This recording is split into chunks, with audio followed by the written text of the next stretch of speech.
अस्सलाम वालेकुम वरहमतुल्लाहि वबरकातुहू। देखिए मेरे नाज़रीन, आज मैं आप लोगों से बड़ी खुसूसी गुफ्तगू करूंगा और ये गुफ्तगू जो है इंशाअल्लाह अल्लाह के फजल करम से बड़ी ही यूनिक होगी। और आज के वक्त में बहुत कम आपको इस तरह की गुफ्तगू मिलेगी टेक्निकली।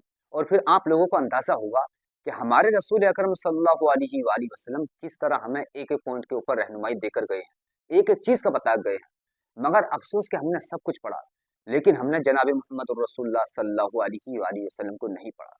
हमने फिजिक्स पढ़ी, केमिस्ट्री पढ़ी, सोशियोलॉजी पढ़ी, इकोनॉमिक्स पढ़ी, बायोलॉजी पढ़ी, ज़ूलॉजी पढ़ी, लेकिन हमने जो है कुरान नहीं पढ़ा।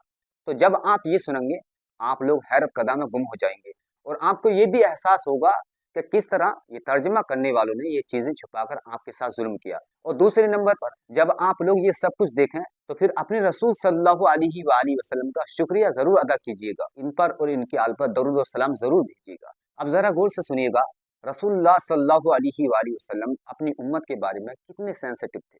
मैं रसूलुल्लाह सल्लल्लाहु अलैहि वसल्लम की एक हदीस पर जाने से पहले आप लोगों को थोड़ा सा इस जंग के बारे में बता दूं कि ये जो जंग जो शुरू हुई है, इसमें दो मुख्तलिफ ऑब्जेक्टिव थे हमला करने वालों के। इसराइल का अपना ऑब्जेक्टिव था, अमेरिका का अपना अलग ऑब्जेक्टिव था। इसराइल का ऑब्जेक्टिव ये था कि इसराइल मस्जिद अक्सा की शहादत से पहले किसी किस्म का कोई रिस्क लेने पर तैयार नहीं। वो जीरो रिस्क लेवल पर जाकर ये काम करना चाहता है। ग्रेटर इसराइल की तरफ वो जाए या न जाए, लेकिन वो मस्जिद अक्सा को जरूर शहीद करेंगे। और इस जंग का एक लाजमी नतीजा जो निकलेगा तो वो आप लोग देख लीजिएगा कि वो मस्जिद अक्सा की शहादत की सूरत में निकलेगा। आज निकले, 6 माह बाद निकले, लेकिन इस जंग का सबसे बड़ा ऑब्जेक्टिव ये है इसराइल का कि वो मस्जिद अक्सा को शहीद करने से पहले और थर्ड टेम्पल की तामीर शुरू करने से पहले वो जीरो रिस्क लेवल पर ले जाना चाहते हैं गेम को। तो ये ऑब्जेक्टिव है इसराइल का। अमेरिका का ऑब्जेक्टिव इससे डिफरेंस था। अमेरिका पहले वेनेजुएला के ऑयल पर कब्जा कर चुका था और चीन जो है तो वो इसका बहुत बड़ा कस्टमर था, और चीन ही ईरान का सबसे बड़ा कस्टमर है। और वेनेजुएला ऑयल पर कब्जा करने के बाद वहां से चीन का दरवाजा जो है ऑयल का वो अमेरिका के हाथ में आ गया। अभी तो इसने खोला हुआ है, अमेरिका जब चाहे तो इसको बंद भी कर सकता है चीन के लिए। दूसरा ऑब्जेक्टिव अमेरिका का जो है तो ये अचीव करना चाहता था कि मैं ईरान के ऊपर भी कब्जा करके ये अपनी फेवरेबल रिजीम बिठाकर, यानी ईरान से भी चीन की जो ऑयल का दरवाजा है इसको अपने हाथों में ले लूं और इसके बाद फिर मैं चीन के साथ नेगोशिएट करूं। तो अमेरिका ने जो भी स्ट्रेटजी अपनाई वो सारी की सारी फेल हो गई। और इस वक्त तक जब तक कि मैं आप लोगों से मुखातिब हो रहा हूँ, ईरान जो है तो वो ये जंग जीत रहा है, क्योंकि अभी तक सबसे पहले इन्होंने रिजिम चेंज की कोशिश की, पूरी ईरानी क़यादत को शहीद कर दिया, और उसके बाद इन्होंने कोशिश की कि इनके लिए ताकि बगावत हो जाएगी और लोग आकर इक़्तिदार पर कब्जा कर लेंगे और हम अपना एक पापड़ जो है वहां पर बिठा देंगे। वो नहीं हुआ। उसके बाद इन्होंने जो है कुर्दों के जरिए कोशिश की, वो भी नाकाम हुआ। अब सूरत हाल यहाँ तक पहुंच चुकी हुई है कि मिडिल ईस्ट की इस जंग का एक नतीजा जो सामने आ चुका है तो वो बिल्कुल दीवार के ऊपर लिखा हुआ है। वो ये है कि मिडिल ईस्ट की कंट्रीज में इस वक्त तक अब बिजनेस पॉसिबल नहीं रहा जब तक ईरान की ब्लेसिंग नहीं होती। कोई इन्वेस्टमेंट नहीं आएगी, कोई बिजनेसमैन नहीं आएगा, कुछ भी नहीं होगा, वहां जिंदगी रोटेट पे नहीं जा सकती। वो दिन गए, अब ईरान की ब्लेसिंग के बगैर वहां बिजनेस नहीं हो सकता। और ईरान की वो ब्लेसिंग मौजूदा रिजीम के साथ बातचीत करके ले ली जाए, मौजूदा रिजीम को टोपल करके नया बंदा बिठा कर ले ली जाए, या ईरान के ऊपर मुकम्मल कब्जा करके ले ली जाए, या फिर ये सोल्यूशन है कि ईरान को मालियामेट कर दिया जाए, सफाई हस्ती से मिटा दिया जाए। इन तीन चार चीजों के अलावा अब मिडिल ईस्टर्न कंट्रीज में जिंदगी, इस तरह की जिंदगी वापस नहीं आ सकती। ये एक लाजमी नतीजा ईरान ने अपनी शानदार स्ट्रेटेजी से दुनिया को समझा दिया है। और अब ये सिर्फ तेल की बात नहीं रही, अभी गैस की बात है। और गैस आम लोग ये समझते हैं कि ये सिर्फ स्कूलों में, घरों में हांडी पकाने के लिए होती है। गैस का सबसे बड़ा क्राइसिस आ रहा है फर्टिलाइजर के ऊपर। फर्टिलाइजर नहीं होगी, खुराक नहीं उगेगी, ये बहुत बड़ा इम्पैक्ट होगा। और पूरे एशिया का गैस जो है ना वो यहीं से जाता है, और ये इस गैस से फिर फर्टिलाइजर बनती थी, फिर मेडिकल इमेजेस जो होती है इसके लिए हेलम चाहिए, वो भी नेचुरल गैस से निकलती है। फिर इसके अलावा ये जो नैनो चिप्स बनती है इसके लिए भी, यानी कि पूरी की पूरी दुनिया का तस्वुर जिंदगी जो है एक दफा बदल दी जाएगी। तो अगर ये जंग जो है 5 या 6 माह तक जारी रह गई, या सिर्फ 3 माह तक भी जारी रह गई, तो ये अपना काम कर जाएगी। और यही ईरान की सबसे बड़ी जीत होगी कि दुनिया पुकार पुकार कर कहेगी कि बंद करो इस ब्लास्ट को। अब मैं आता हूँ कि जो कुछ हो रहा है तो रसूलुल्लाह सल्लल्लाहु अलैहि वसल्लम ने इसके बारे में वाज़ेह खबर दी है। और एक इतनी इंपॉर्टेंट हदीस है कि जिसको कोई बयान नहीं कर रहा, और अगर किसी ने कहीं बयान भी की है तो उसने इसको सरसरी तौर पर बगैर इसके ऊपर सोचे हुए बयान किया। देखिए, रसूलुल्लाह सल्लल्लाहु अलैहि वसल्लम के एक एक लफ्ज के कई कई मीनिंग है, और सैयदी रसूलुल्लाह सल्लल्लाहु अलैहि वसल्लम की ज़बान मुबारक से अदा किए जाने वाला किसी लफ्ज को भी हल्का नहीं लेना चाहिए। एक एक लफ्ज के ऊपर जो है ना हर पॉसिबल रिसर्च करनी चाहिए, क्योंकि मेरे रसूल अकरम सल्लल्लाहु अलैहि वसल्लम से बड़ा फसी और बली कोई पैदा ही नहीं हुआ और ना हुआ। तो सैयद रसूलुल्लाह सल्लल्लाहु अलैहि वसल्लम की एक हदीस है, जो कि हदीस की कई किताबों में मौजूद है। मैं यहाँ पर आप लोगों के सामने इस हदीस को सिलसिलतु सहीह से कोट कर रहा हूँ। हदीस का नंबर है 974 और अब्दुल्लाह बिन उमर रदियल्लाहु अन्हु इसके रावी हैं। वो कहते हैं कि हम एक दफ़ा रसूलुल्लाह सल्लल्लाहु अलैहि वसल्लम के पास बैठे हुए थे, तो फितनों का जिक्र छिड़ गया। तो रसूल पाक अलैहिस्सलातु वस्सलाम ने फरमाया कि तकूनु फितनतुल अहला, सबसे पहले फितना अहलास होगा। अब आप लोग गौर करते जाइएगा। तो सैयद रसूलुल्लाह सल्लल्लाहु अलैहि वसल्लम ने फरमाया कि सबसे पहले फितना अहलास होगा। किसी पूछने वाले ने पूछा कि या रसूलुल्लाह सल्लल्लाहु अलैहि वसल्लम, सबसे पहले फितना अहलास क्या है? तो सैयद रसूलुल्लाह सल्लल्लाहु अलैहि वसल्लम ने फरमाया कि हरम व हरब। तो इसमें ये जो दो आंखों वाली हरब है, इसको कहते हैं भागना, फरार होना। और बड़े हा के साथ जो हरब है, इसको कहते हैं मारना या लड़ाई करना। तो अब ये फितना अहलास क्या है? हरबू व हरब, यानी भागो मारो, भागो मारो। तो ये जनाब मोहम्मद रसूलुल्लाह सल्लल्लाहु अलैहि वसल्लम सीधा सीधा फितना अहलास के बारे में बता रहे हैं कि ये गुरीला वारफेयर है। जी हाँ, हरबू व हरब का गुरीला वारफेयर के अलावा कोई और डिपिक्शन हो ही नहीं सकती। तो अब देखिए कि जज़ीरतुल अरब में ये फितना कब आया? क्या यहाँ कोई गुरीला वार हुई? जी हाँ, बिल्कुल हुई। जब इन नजदी कबाइल ने अंग्रेजों के साथ मिलकर, बरतानवी साम्राज्य के साथ मिलकर, इनसे असरा लेकर, इनसे तरबियत लेकर, तो इन्होंने उस्मानी तुर्कों के खिलाफ, मुस्लिम आर्मीज के खिलाफ छापामार गुरीला कार्रवाइयों का आगाज किया। और ये 1914 में हुआ और ये ऑलमोस्ट 1920 या 21 तक जारी रहा। इस चीज के बारे में आप जाकर पढ़ लीजिएगा, गूगल कर लीजिएगा, किसी किताब से पढ़ लीजिएगा। मैं गलत बयानी कर रहा हूँ तो मैं मुजरिम हूँ। तो ये हरबू व हरब का फितना इन्हीं नजदी कबाइल ने, जो कि आज जज़ीरतुल अरब पर काबिज हैं, इन्होंने अंग्रेजों के साथ मिलकर तुर्कों के खिलाफ गुरीला जंग का आगाज किया और तुर्कों से खित्ता अरब को खाली करा दिया। तो ये सारा हरबुन व हरब का फितना जो है, तो ये सीधा सीधा एक ऐसा सिस्टम आपके सामने आया कि रसूलुल्लाह सल्लल्लाहु अलैहि वसल्लम की बात 100% बिल्कुल सही साबित हुई। और इस फितने अहलास के नतीजे में जज़ीरतुल अरब के ऊपर आज जो कुछ हो रहा है, ये इसी का नतीजा है। पहले बरतानवी साम्राज्य यहाँ बैठा, फिर बरतानिया का सूरज जब गुरूब हुआ तो अमेरिका ने अपने अड्डे बनाए और पूरा जज़ीरतुल अरब अमली तौर पर इनकी हुक्मरानी में जा चुका है। और ये आप लोगों ने अभी भी देख लिया है कि इसका असल हुक्मरान कौन है। और ये याद रखिएगा कि जिसकी फौज होती है, असल हुक्मरान वही होता है। तो ये फितना अहलास रसूलुल्लाह सल्लल्लाहु अलैहि वसल्लम की बिल्कुल एग्जैक्ट पेशन गोई के मुताबिक बिल्कुल ठीक साबित हुआ। और ये हरबू व हरब का गोरीला वार इन्होंने लड़ी और सैयद रसूलुल्लाह सल्लल्लाहु अलैहि वसल्लम की पेशगोई सच साबित हुई। उसके बाद हमारे आपके रसूल सल्लल्लाहु अलैहि वसल्लम ने फरमाया सुम्मा तकूनु फितनतुस सर्रा, सीन रा अलिफ और हमजा। तो ये फितनतुस सर्रा क्या है? तो सर्रा का मतलब है प्रोस्पेरिटी, खुशहाली। अब हम देखते हैं कि अहलास के फितने के बाद वहां कोई खुशहाली थी? तो इसका जवाब है जी हाँ, बिल्कुल। यानी कि वहां ऐसी खुशहाली आई कि दुनिया की तमाम खुशहालियों को जिसने मात दे दी। इतनी दौलत, यहाँ तक है वो जिस बर्तनों में खाते और पीते हैं वो इनके सोने और चांदी के होते हैं। यहाँ तक दौलत जो है ये आई और आई हुई है। और इस दौलत से फिर इन्होंने जो अय्याशियां की, जो इस्लाम दीन के परछक्के उड़ाए, तो इसके फितना होने में किसी किस्म का कोई शक व शुबा बाकी नहीं रहता। और रसूलुल्लाह सल्लल्लाहु अलैहि वसल्लम की एक और सी देखिए, फरमाया कि इस फितने का आगाज, यानी वहाँ इसका आगाज या इसकी हरारत जो शुरू होगी वो मेरे अहले बैत के एक शख्स से होगी। और वो समझता होगा कि वो मुझसे है, हालांकि वो मुझसे नहीं होगा। मेरे दोस्त तो मुत्तकी लोग हैं। इस एक और सी को देखिए कि फितने अहलास के बाद इन अरबों को जो इक़्तिदार मिला वो शरीफ मक्का की बगावत से मिला। शरीफ मक्का हुसैन जो था वो हाशमी था, अहले बैत में से था। इसने अंग्रेजों के साथ डील की और इसको पहले ये नारा लगाया गया कि तुम्हें पूरी उम्मत मुस्लिमा का खलीफा बना दिया जाएगा। तो जब जंग जीती गई तो अंग्रेजों ने इन आले सऊद से डील कर ली, इससे वादा किया और कहा कि आपके 3 बेटे हैं, तो हम आपके इन तीनों बेटों को, एक को उर्दन का बादशाह बना देते हैं, एक को इराक का बादशाह बना देते हैं, एक को शाम का बादशाह बना देते हैं। वो इस पर राजी हो गया। इसने हजाज छोड़ा और शाम के ऊपर उस वक्त फ्रांसीसियों का कब्जा था।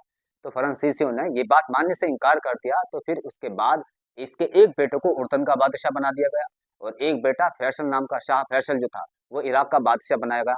शाह फैसल का इक़्तिदार वहां पर खत्म हो गया और उर्दन वाले बेटे का इक़्तिदार अभी भी जारी है। और आज का इसका अब्दुल्ला जो है, तो वो इसका पोता या परपोता जो भी है, तो ये उसी की आल में से है। अब आप लोग देखते जाइएगा कि किस तरह मेरे नबी सल्लल्लाहु अलैहि वसल्लम की एक एक बात पूरी होती गई। सैयद रसूलुल्लाह सल्लल्लाहु अलैहि वसल्लम ने फरमाया फितनतुस सर्रा, यानी खुशहाली का फितना, वो आपने देख ही लिया। खुशहाली, यही तो खुशहाली है कि खुशहाली का लफ्ज भी पीछे रह जाता है। तो ये ऐसी खुशहाली है। और फरमाया कि मेरे अहले बैत में से एक शख्स होगा और वो समझता होगा कि वो मुझसे है, हालांकि वो मुझसे नहीं होगा। मेरे दोस्त तो मुत्तकी लोग हैं। और फिर लोग एक ऐसे शख्स पर सुलह कर लेंगे। आप सल्लल्लाहु अलैहि वसल्लम ने यहाँ बड़ी अजीब सी मिसाल दी। फरमाया आप सल्लल्लाहु अलैहि वसल्लम ने, सुम्मा यस्तरिहुन नासु अला रजुलिन कवारिकिन अला ज़िलिन। तो कवारिकिन कहते हैं हिप को और ज़िलिन कहते हैं रिब यानी पसली को। और रसूलुल्लाह सल्लल्लाहु अलैहि वसल्लम ने फरमाया कि फिर लोग एक शख्स के ऊपर सुलह कर लेंगे जैसे हिप रिब यानी पसली के ऊपर। अब आप ये देखें कि ये जो एक इंसान का पूरा स्ट्रक्चर होता है, तो इसकी डिपिक्शन ये है कि रिब वो हिप के ऊपर होती है, और रसूलुल्लाह सल्लल्लाहु अलैहि वसल्लम ने फरमाया इसका उलट।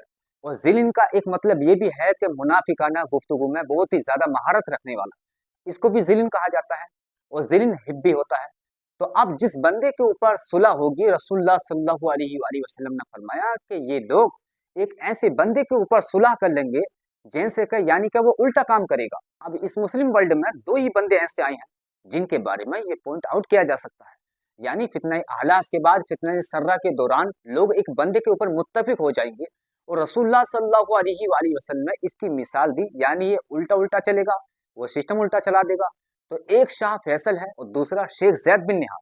शेख जैद बिन निहान के ऊपर लोगों ने सुलह की, ज्यादा इन्हीं पर पड़ रहा है, क्योंकि ये जो 7 रियासतें हैं यूएई की, तो ये पहले अकेली अकेली रियासतें थी, इनके इत्तेहाद नहीं था। शेख जैद बिन सुल्तान अल निहान जो मौजूदा यूएई का सदर है, मोहम्मद जैद इसके जो वालिद थे, तो इनके ऊपर लोगों ने सुलह की, और ये 7 रियासतें जो थी तो वो सब मुत्तहिद हो गई, और इन्होंने फिर शाह फैसल की बैत की। अब शाह फैसल ने भी उल्टा काम किया, वो मैंने आपको बताया था कि पेट्रोल का डॉलर बनाया, और कुरान और रसूलुल्लाह सल्लल्लाहु अलैहि वसल्लम के बनाए हुए इकोनॉमिक मॉडल को, ट्रेड मॉडल को उलट दिया, यानी एक साइड फेंक दिया। और शेख जैद बिन सुल्तान इसने तो अखीर कर दी, इन्होंने कहा कि ना कोई मजहब, ना कोई दीन, ना कोई पाबंदी, ये जो यूएई है जहाँ कोई शराब पिए, कोई नमाज पढ़े, कोई जो मर्जी करे, जहाँ से मर्जी हो आओ, नंगे घूमो फिरो, पैसा लाओ, जो मर्जी करो। यानी जो कुछ आप देख रहे हैं ये मोहम्मद बिन जैद तो अभी बना है ना, 8-10 साल हुए हैं इसको, तो इससे पहले सारी की सारी जो वो शेख जैद बिन सुल्तान अल निहान का जो वो पेरेंट चाइल्ड है वो वहाँ, यानी कि यहाँ तक बात चली गई कि यूरोपियन जो है वो अय्याशी के लिए दुबई आते हैं, यूरोप से अच्छी शराब दुबई में मिलती है, यूरोप से अच्छा जुआ जो है वो दुबई में होता है, यूरोप से अच्छी लड़कियां दुबई में मिलती हैं। ये देखिए आप सल्लल्लाहु अलैहि वसल्लम ने हमें और आपको खबरदार किया और कैसी मिसाल दी है कि उलट होगा, इस्लाम के बिल्कुल उलट होगा। यानी कि एक आम इंसान जो होता है इसकी हिप के ऊपर पसलियां होती हैं, और रसूलुल्लाह सल्लल्लाहु अलैहि वसल्लम ने फरमाया कि इसकी पसलियों के ऊपर हिप होगी। ये रसूलुल्लाह सल्लल्लाहु अलैहि वसल्लम के अल्फाज हैं, ये भी हो चुका है, और वो खुशहाली का फितना भी अपने उरूज को पहुंचकर अब खत्म होने के करीब है। ये खुशहाली अब वहां से जाने वाली है, ये मैं अभी आगे आप लोगों को बताने वाला हूँ कि कैसे जाने वाली है। फिर रसूलुल्लाह सल्लल्लाहु अलैहि वसल्लम ने फरमाया कि सुम्मा तकुनु फितनतुद दुहैमा, कि ये ऐसा खौफनाक फितना होगा कि मेरी उम्मत के हर शख्स को झंझोड़ कर रख देगा। एक दूसरी जगह पर है कि मेरी उम्मत के हर शख्स के मुंह के ऊपर थप्पड़ मारेगा, और इसमें ये हालत होगी कि इंसान सुबह को मोमिन होगा और शाम को काफिर, और शाम को मोमिन होगा तो सुबह को काफिर, हत्ता यसीर अन्नासु इला फुस्ततैन। और लोग दो खैमों में तकसीम हो जाएंगे, एक ईमान का खैमा, दूसरा निफाक का खैमा। ईमान के खैमे में कोई निफाक नहीं होगा और निफाक के खैमे में कोई ईमान नहीं होगा। और फिर आप सल्लल्लाहु अलैहि वसल्लम ने फरमाया कि जब ये हालत हो जाए तो दज्जाल का इंतजार करना, आज आया कि कल आया। फइज़ा काना ज़ालिकुम फंतज़िरु दज्जाल मिन यौमिही औ मिन गदिही। देखिए कुछ ब्लैक डार्कनेस जिसमें कहते हैं ना कि हाथ को हाथ सुझाई ना देगा, और इसकी फिजिकल ताबीर सिर्फ दो ही सूरतों में बनती है कि यहाँ पर एटम बम चलेंगे और तमाम इंफ्रास्ट्रक्चर एनर्जी तबाह हो जाएगा, और एक गहरे तब्दील धुएं के बादल इस खित्ते को नहीं बल्कि पूरी उम्मत। सरकार दो आलम सल्लल्लाहु अलैहि वसल्लम ने फरमाया कि मेरी उम्मत के हर फर्द को झंझोड़ेगा, हर किसी के मुंह के ऊपर थप्पड़ रसीद करेगा। फिर एक खुसूसियत और बताई कि जब लोग ये समझेंगे कि ये फितना खत्म होने लगा है तो ये और तब्दील हो जाएगा, लंबा हो जाएगा। अब आप लोग इस उम्मत मुस्लिमा का जियोग्राफिकली जरा स्टडी करें, और इसको आप एक परिंदे के तौर पर ले लें जिसके पर खुले हों, और इसका सीने वाला हिस्सा ये हजाज है, एक बाजू इसका निकल करके चला जाता है मराकिश तक, और दूसरा बाजू अजबाकिस्तान तक चला जाता है। तो अब अगर सबसे पहले इस खित्ते में हम लेते हैं कि न्यूक्लियर वार होता है, ये मैंने आप लोगों को पहले रोज ही बता दिया था कि ये इस जंग का अल्टीमेट अंजाम है। उस वक्त तक मुमकिन ही नहीं, या तो ईरान को सफाई महस्ती से मिटा दिया जाए, या इसके रिजीम के साथ शराइत तय करके दोबारा इनको जो है तस्लीम किया जाए। और अमेरिका के लिए इसराइल इस जंग को खत्म होने नहीं देगा, और अमेरिका इस जंग को खत्म नहीं कर सकता, क्योंकि अगर ये जंग अधूरी यहीं पर खत्म करके डोनाल्ड ट्रंप अपनी अफवाज को वापस बुला लेता है तो ये मामला डोनाल्ड ट्रंप को जो है ना बड़ी मुश्किल में डाल देगा, और इसको ट्रायल किया जाएगा, या तो इसको सजाए मौत होगी या फिर एक लंबे अरसे तक इसको जेल में डाल दिया जाएगा। क्योंकि ये जंग अमेरिकी पार्लियामेंट और यूएनओ इनकी बगैर मर्जी के, बगैर मशवरे के हो रही है। तो ये इसीलिए ये इतनी जल्दी खत्म होने वाला सिलसिला नहीं है। और ये इनकी भूल है कि ईरान हथियार डाल देगा, हथियार इन्होंने कोई नहीं डालने, सरेंडर इन्होंने कोई नहीं करना, और वो अपनी फोर्सेस को ना डिसेंट्रलाइज कर चुके हैं। अब अगर कोई ये मामला तय करना भी चाहे तो बहुत मुश्किल है मामला तय करना, बात बहुत आगे बढ़ गई है। तो अगर इस खित्ते के ऊपर न्यूक्लियर वेपन्स ट्राई होते हैं, दो पॉसिबिलिटीज हम ले लेते हैं। एक ये कि पिच ब्लैक डार्कनेस आ जाएगी न्यूक्लियर वेपन से, अल्लाह हमें महफूज रखे। और दूसरी पॉसिबिलिटी ये है कि एनर्जी के तेल के तमाम जखायर जो हैं वो जला दिए जाएंगे और इतना धुआं निकलेगा कि वो पिच ब्लैक डार्कनेस हो जाएगी। तो अब ये दुहेमा होना है, तो अब ये इसका वक्त है। कब होगा इसका इल्म अल्लाह ही को है। अब होगा, अगली जंग में होगा, 50-100 साल बाद होना है, इसका इल्म तो अल्लाह ही को है। मैं ये दावा नहीं कर रहा हूँ, लेकिन चूंकि फितना सर्रा ये पूरा हो चुका है, खुशहाली अपनी इंतहा को छू चुकी है, दौलत इतनी आ चुकी है कि इमेजिंग नहीं किया जा सकता, तो लिहाजा अगली बारी दुहेमा की हुई।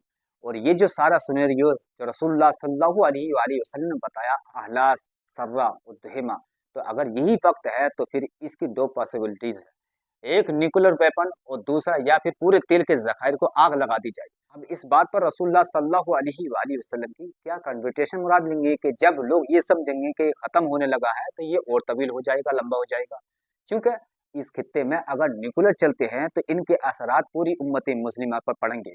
अलजाइर से शुरू हो जाए, आप नीचे आते चले जाएं, लीबिया, मुराकश, सूडान, तंजानिया, मिस्र, तो ये एक पर जो है वो शाम में आकर मिल जाएगा, यानी एक पर यहाँ पर मुकम्मल हो जाएगा। दूसरे पर की तरफ आप चलेंगे तो आगे ईरान आ जाएगा, अफगानिस्तान, पाकिस्तान और वो जितनी भी सेंट्रल एशियाई रियासतें हैं, दूसरे पर यहाँ पर मुकम्मल हो जाएगा। यानी एक पर के नीचे जो है वो इंडोनेशिया से लेकर आ जाएगा अजबाकिस्तान तक, और एक पर के नीचे मुराकश से लेकर शाम तक।